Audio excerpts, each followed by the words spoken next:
I never thought something like this would happen to me.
The man in my house, I never told anyone the full story before, not like this, because even now, years later, I still feel like saying it out loud makes it real again.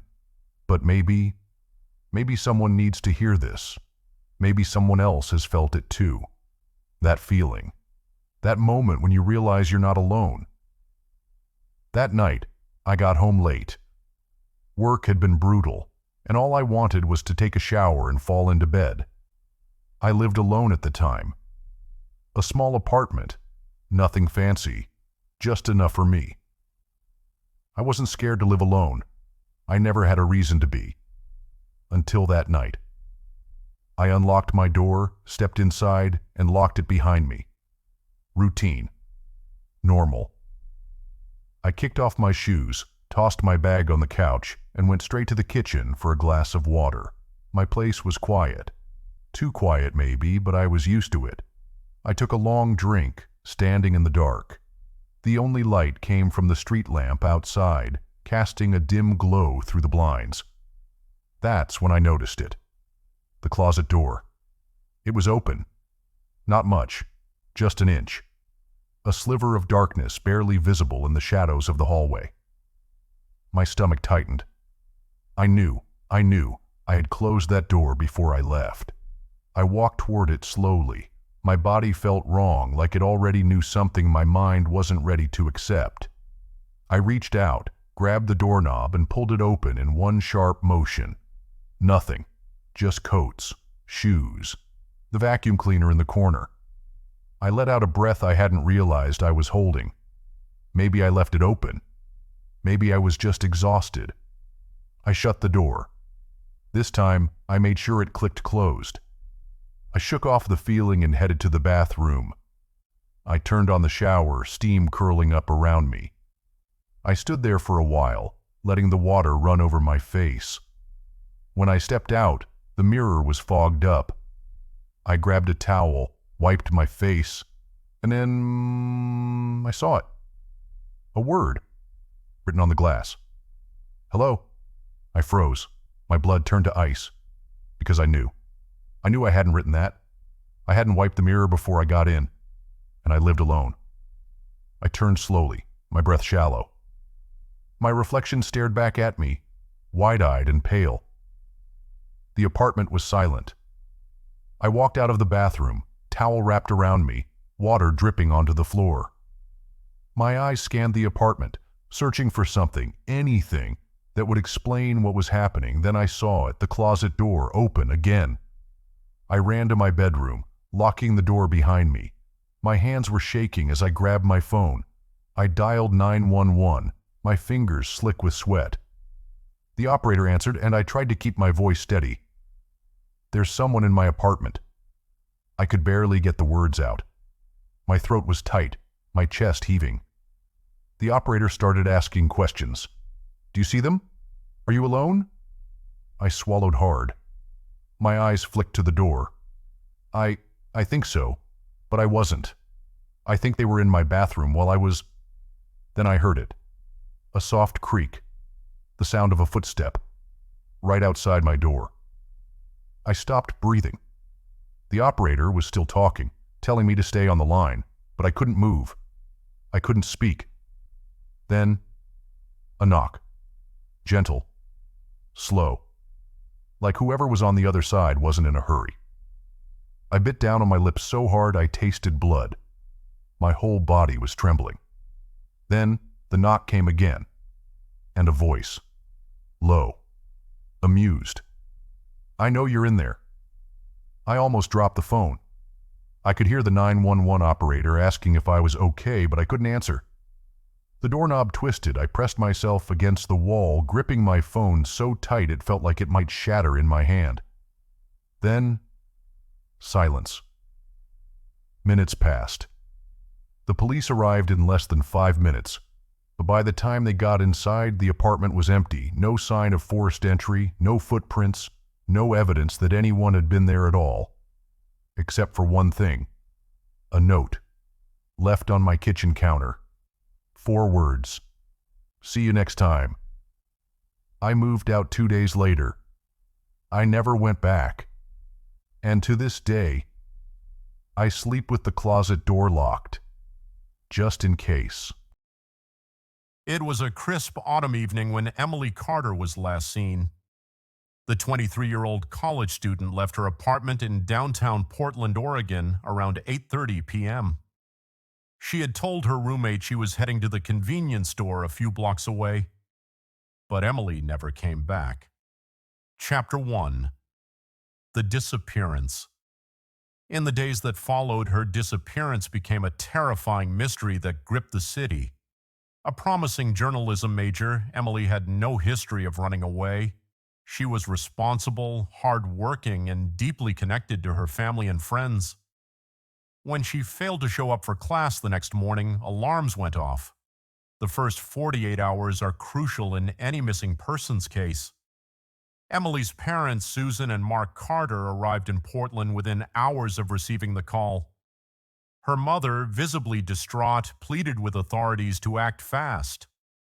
Portland PD launched an immediate investigation, canvassing the area where Emily was last seen. Chapter 2. The Surveillance Footage. Surveillance footage from a gas station near her apartment showed Emily walking alone, her hoodie pulled tight against the cool night air. Then a shadow, a figure lurking just out of the camera's frame. The footage ended with Emily stepping out of view, and she was never seen again.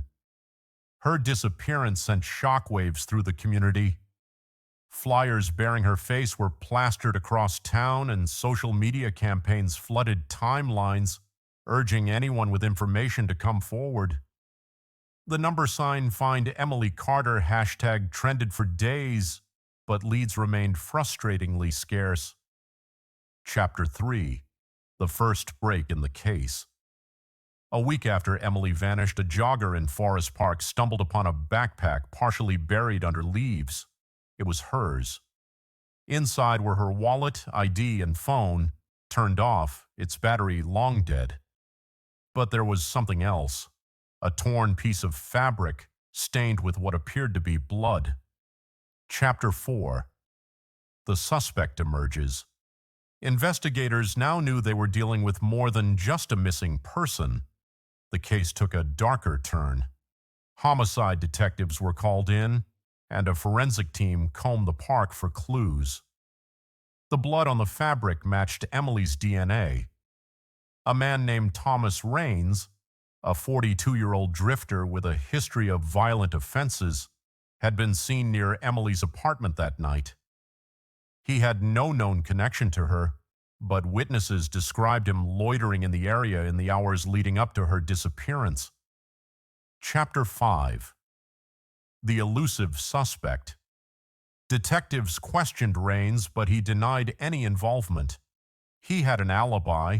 He claimed he was miles away at a bar, though surveillance footage failed to confirm his presence.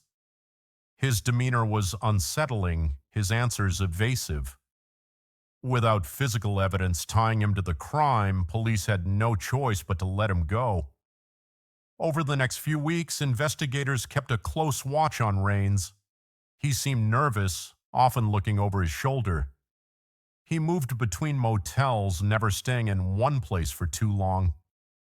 There was something about his behavior that raised red flags, but with no solid proof, the authorities had no choice but to wait.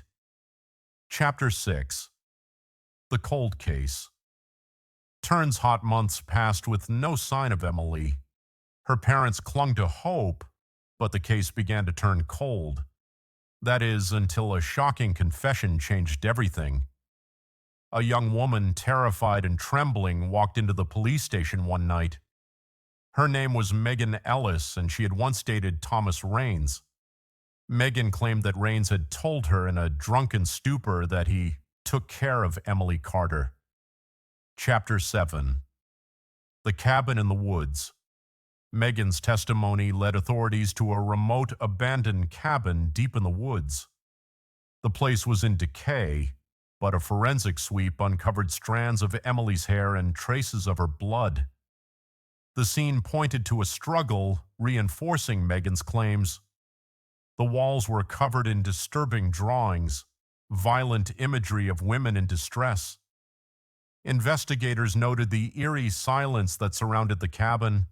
It was as if time had stood still in that desolate place, preserving the horror that had once unfolded there. Chapter 8. The Grave Discovery.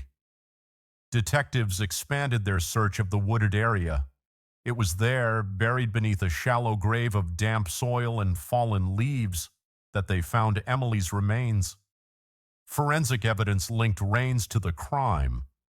Fibers from his car matched those on Emily's clothing, and DNA under her fingernails was a match to his. With the evidence stacked against him, Rains was arrested and charged with first-degree murder. Chapter 9. The Psychological Profile of a Killer. To understand the mind of Thomas Rains, criminal profilers studied his past. He had a long rap sheet of violent offenses, mostly against women. Experts believed he was a textbook sociopath, charming yet manipulative, violent yet calculated. Interviews with his former acquaintances painted a disturbing picture. Many described him as charming at first, but with a sinister edge. Some women spoke of his trolling nature, his violent temper. A history of restraining orders and past arrests painted a pattern of escalating violence. Chapter 10. The trial begins. The trial lasted 6 weeks. The prosecution called upon forensic experts, witnesses, and Megan Ellis, whose testimony was crucial in linking Rains to Emily's murder. The defense tried to discredit Megan, suggesting she had fabricated her confession to get back at Rains for their failed relationship, but the jury wasn't convinced. Chapter 11. The prosecution's case. The state presented overwhelming forensic evidence, including DNA, fibers, and expert testimony on Rains's history of violence. They painted a picture of a predator who carefully planned his attack. The prosecution detailed the timeline of events, reconstructing Emily's last moments based on forensic data. The jury listened in horror as the chilling details unfolded. Chapter 12. The verdict. The jury deliberated for just 3 hours. When they returned, their verdict was unanimous, guilty on all counts. Thomas Rains was sentenced to life without parole. Chapter 13. A family's fight for justice. After Rains' conviction, Emily's parents became advocates for missing persons cases. They worked with lawmakers to push for stricter regulations on repeat offenders and parolees. They turned their grief into a mission, ensuring no other family would endure the agony they had suffered. Chapter 14. The media impact. Emily's story was later turned into a best-selling book and a documentary, keeping her memory alive. Though justice had been served, the scars of her loss remained a permanent wound in the hearts of those who loved her. Chapter 15.